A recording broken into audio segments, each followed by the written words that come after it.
Was he tipped off?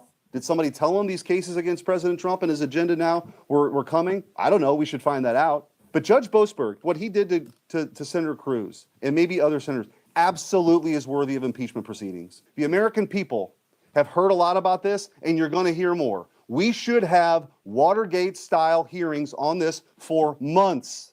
You simply can't, in this country, use the justice system to throw people in jail because they have a red jersey on. Senator Eric Schmitt, he says here, I just called for the impeachment of Judge Boasberg. Boasberg is the chief judge of the D.C. Circuit. He was engaged in a lot of the January 6th shenanigans, a lot of the FISA warrants against Trump shenanigans, in signing off the warrants, allowing wiretapping of the U.S. Senate shenanigans, a lot of he was the one that wanted the planes in international airspace deporting criminal illegal migrants from America. He wanted them turned around. He ordered they be turned around mid-flight and that terrorists be returned to the U.S.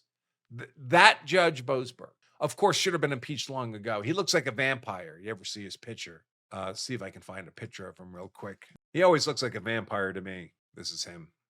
Of course, I get an ad. One senseless judicial opinion. Two senseless judicial opinions. That's the vibe I get from this guy, Judge Boasberg.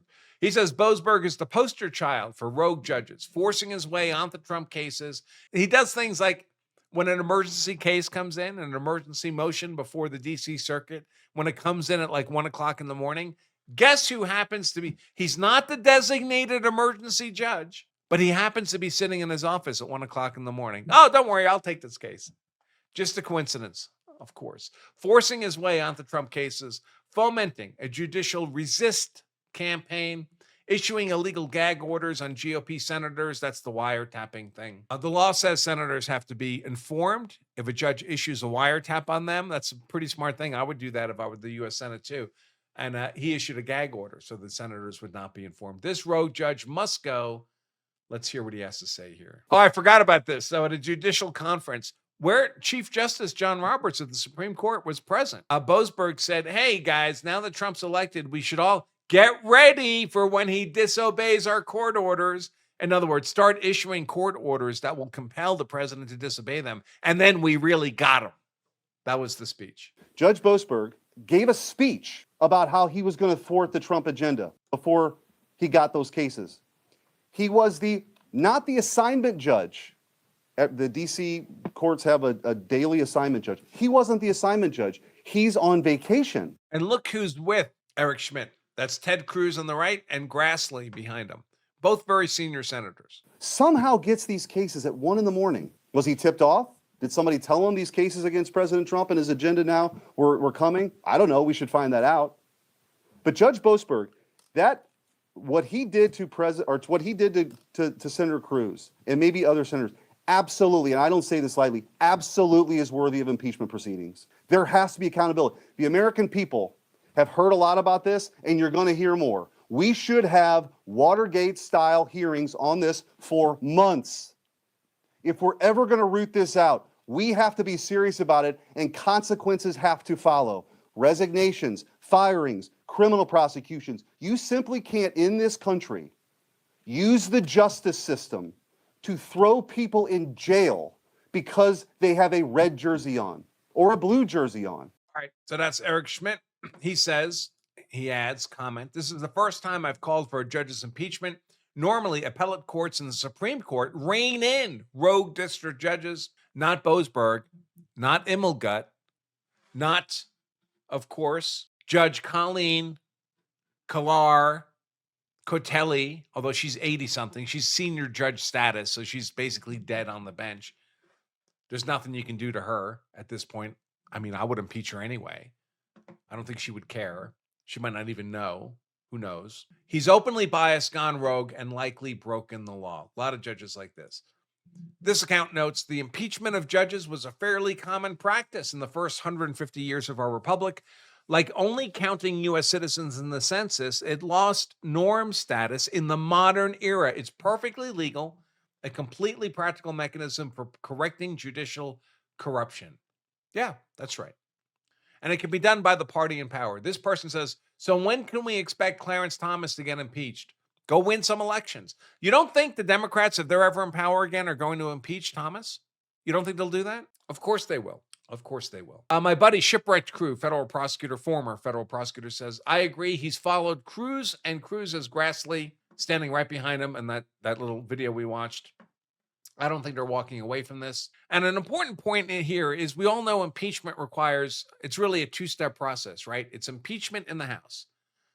You can think of that as an indictment in the House. And then the House holds a trial. And then you have the Senate votes to convict by 2/3. So you need 67 senators to vote to convict. Of course, Trump doesn't have 67 senators, right? If he had 67 senators, he'd really have control of the Senate. We wouldn't be in this shutdown right now. So the prospects of convicting any of these judges right now is very low. But we have a majority in the House. We could impeach these judges, indict them, and then have those hearings, have the trials, get the evidence out under oath, have it in the public record, have these trials of these judges televised.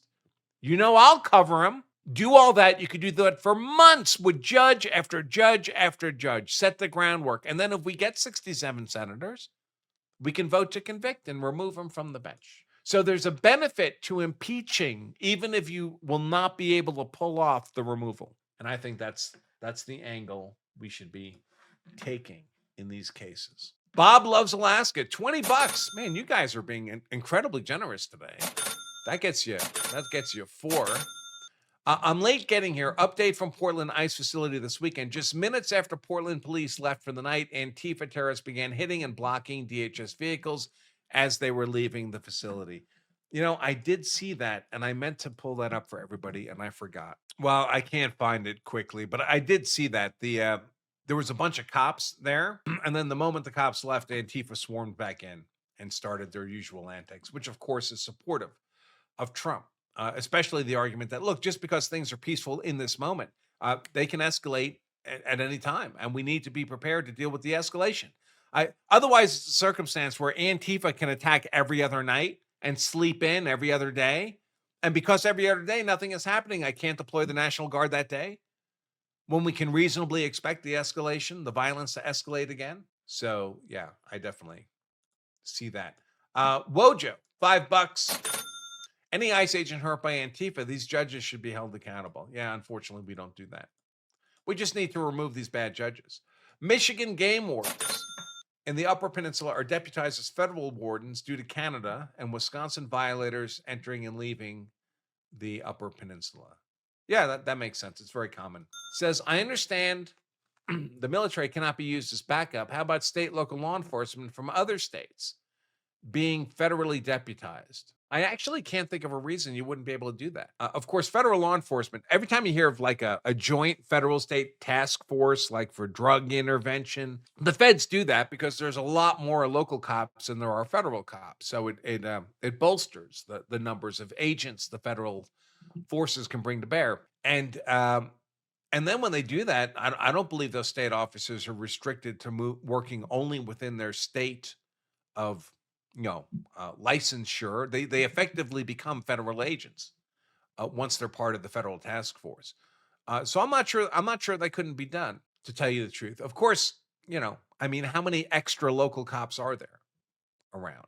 It's not like it's been easy to hire and retain cops the last few years, right? So it may be a situation where local cops from other jurisdictions just aren't readily deployable in sizable numbers without having harmful effects from the communities you're taking them from.